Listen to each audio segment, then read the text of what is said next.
여러분 안녕하셨습니까? 오늘 11월 18일 수요일입니다. 양명태 TV의 양명태입니다. 붉은색 구독 버튼과 엄지를 눌러주시면 대단히 감사하겠습니다. 여러분, 이 상당히 중요한 것이 이 부산시장과 서울시장입니다. 지금 이것을 이겨야 이 성추행 혐의들로 사라진 그 자리, 두 자리, 서울시장과 이 부산시장을 획득을 하지 못하면, 특히 서울시장을 획득하지 못할 경우에는 다음 대선은 절망적입니다. 그렇기 때문에 꼭 이겨야 됩니다. 이겨야 되는데, 문제는 지금 현재의 국민의힘으로는 어렵다는 사실입니다. 이게 사실과도 같습니다. 아니, 사실이 아니라면 추측입니다. 추측이라도 상당히 엄청난 추측, 상당히 현실성이 접근된 추측이 바로 그렇습니다. 지금 현재 상황으로 국민의힘의 힘으로는 절대로 서울시장이 될 수 없다. 바로 이것. 지금 서울시장은 지금 좌파가 전부 석권을 하고 해서 지금 서울시는 좌파의 일색으로 돼 있다 해도 과언이 아닙니다. 그 지도부가. 다시 말하면 박원순이가 임명한 그 자리들, 그 지도부들입니다. 그렇다면은 지금 엉뚱하게도 광화문 공사를 밀어붙이고 있지 않습니까? 이 광화문이라는 것은 전통이 서리고 역사가 서린 장소입니다. 이것을 왜 지금 광화문 공사를 하겠는가? 어떤 식으로 할 것인가? 이것이 다 서울시장 선거하고 관련이 있지 않는가? 지금 서울시장이 성추행 혐의로 어떤 문제를 일으키고, 그리고 지금 없는 부재한 이런 상황에서 어떻게 해서 직무대리가 이런 엄청난 광화문, 역사적 광화문 공사를 하려고 하는지 도대체 이해가 안 됩니다. 그 배후가 어딘가?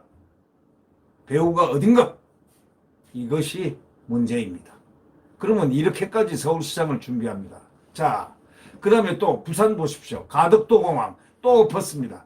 가덕도는 프랑스 사람들, 또 전문가들이 이 용역을 줘가지고 전문업체들에게 맡겨서 전문가들에게 평가된 그런 길이 뭐냐?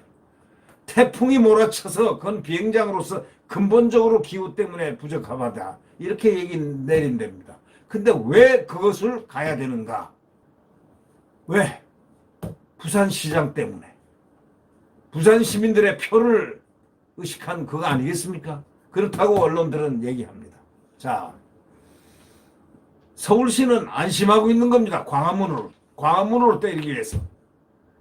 자, 이런 상황에서 물론 여론 지지율은 야당과 민주당 할 때 반반 30대 30 국민의힘이 하고 30대 30으로 나왔지만 그건 어디에 수치에 불과합니다. 지금 실제로 이기기 위해서는 야권이 전부 다 용해돼야 됩니다. 야권이 전부 통합되고 용해되고, 소위 말해서 처음부터 이렇게 위까지 올라올 때까지 모든 경선에서 다 훑어 올라가서 야권이 단합하지 못하면 이번에 서울시장 못 얻습니다. 서울시장 못 얻는 경우에는 큰일 나는 일이 발생하죠. 이대로면은 서울시장, 부시장 모두 어렵습니다. 그래서 국민의힘 자체도 떨고 있습니다. 그 이유가 무엇일까? 국민의힘이 중심을 못 잡고 있습니다. 김종인을 내쳐야 됩니다. 김종인이 있고서는 절대로 안 됩니다. 김종인이 현 정부 업적 보면 무난히 이긴다 자신감을 하는데 그건 웃기는 얘기입니다.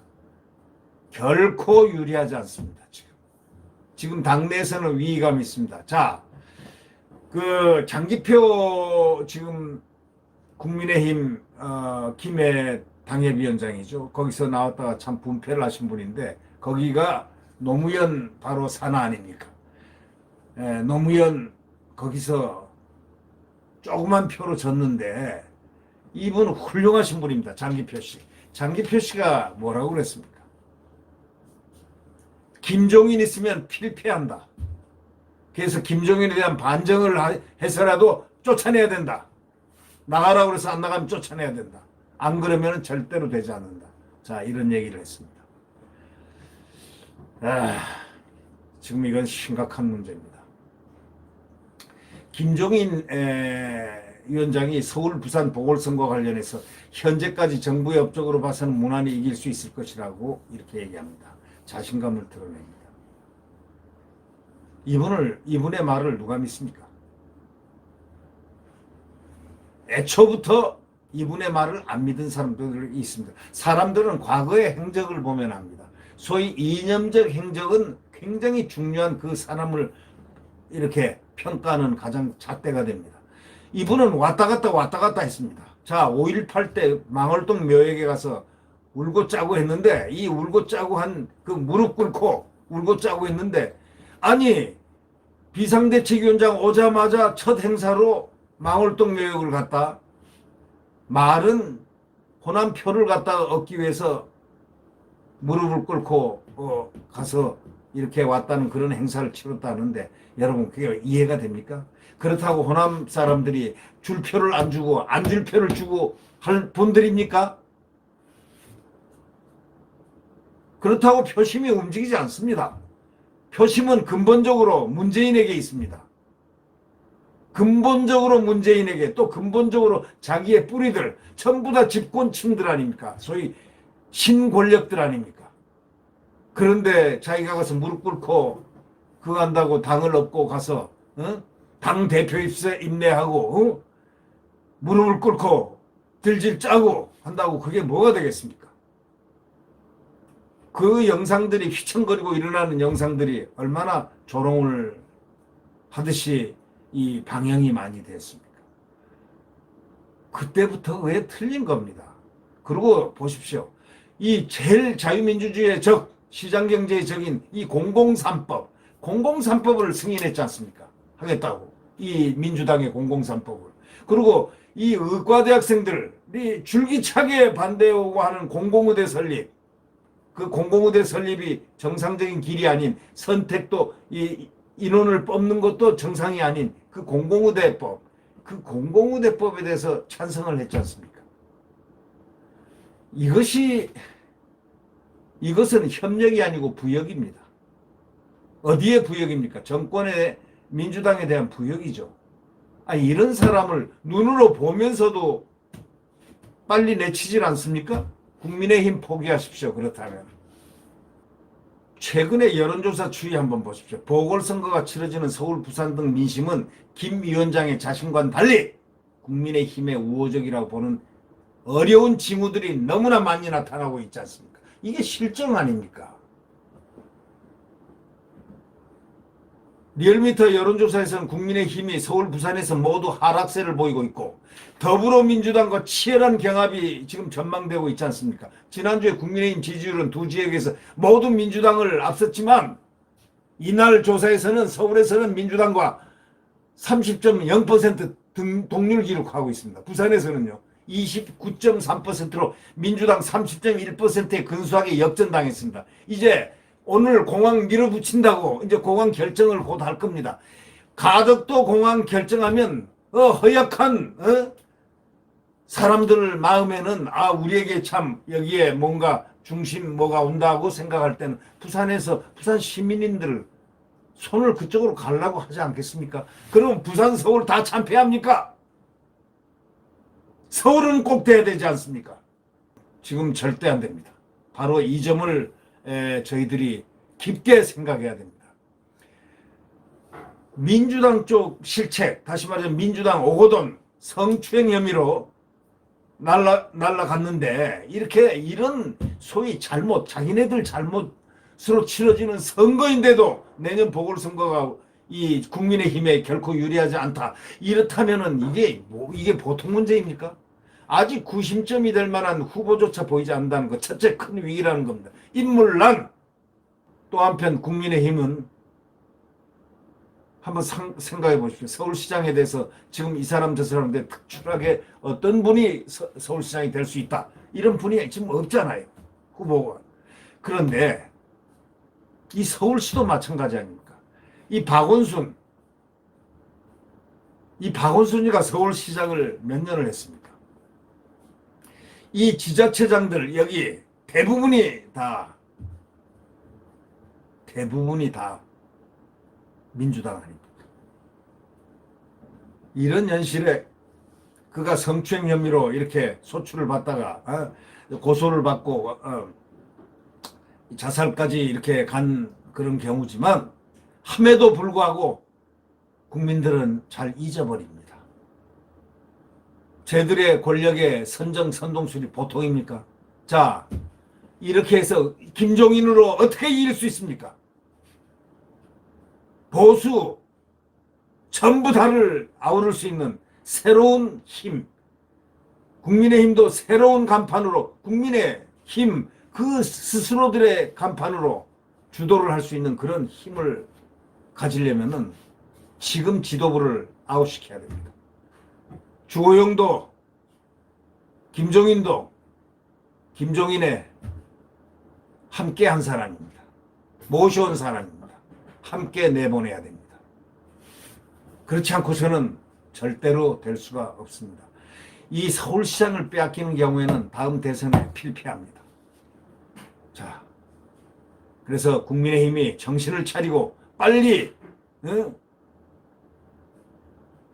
몸을 추스려야 됩니다. 김상훈 국민의힘 경선준비위원장은 의원총회 후에 시민 여론조사 비율을 본 경선의 100%, 예비 경선의 80%로 하자는 등 세부적 부분에서 어떤 것을 가미하거나 조금 조정하면 어떻겠느냐는 의원들의 의견이 있었다면서 공천관리위원회에서 논의할 여지가 있어 보인다고 말했습니다. 여러분, 이렇게 해가지고 만약에 잘못되면 어떻게 되겠습니까? 지금 김종인을 몰아내고 지도부를 바꿔나가는 그 실천적인 모습을 국민한테, 서울 시민한테 보일 때라 이제 당이 제대로 정신을 차려가고 있구나 라는 움직임을 봤습니다. 당대표는 당외에 있는 분, 이 당과 관련이 있었던 분들을 앞에 세우면 됩니다. 또 혁신위원회라든가 쇄신위원회를 갖다가 가동을 시켜서 그 김용태 같이 깨끗한 아주 훌륭한 그런 분들을 아주 새롭게 앉히고, 또 당대표를 또 다른 분으로 해서 지금 현역 의원들 원내대표 아주 좀 이상한 시스템이기 때문에 차라리 그렇게 하든지, 아니면 이 당에서 추앙을 받던 또 이 아주 좋은 인상을 받던 어느 누구라도 불러서 거기에 당대표로 세우고, 외부 인사 수혈하지 마시고 당 내에서라도 건실한 사람을 내세우고, 그리고 전부 이 야를 갖다가 야권 전체를 이렇게 추스리는 그런 제도적 장치. 예컨대 김용태 의원이 저번에 제안했던 100% 시민경선 해야 된다 라는 바로 그 점을 명심하면 승리는 틀림없이 있을 수 있습니다. 네. 지금 솔직히 말해서 이대로면 서울 부산시장 어렵습니다. 국민의힘 떨고 있는 분들이 있습니다. 진정으로 나라를 아끼는 분들은 국민의힘 중에서도 많이 떨고 있습니다. 이래가지고 되겠나 하고 가슴 아파하고 있습니다. 네. 바로 이 점을 극복하는 제1의 관문으로 생각해야 될 것 같습니다.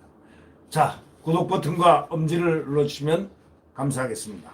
다음 뉴스를 말씀드리겠습니다.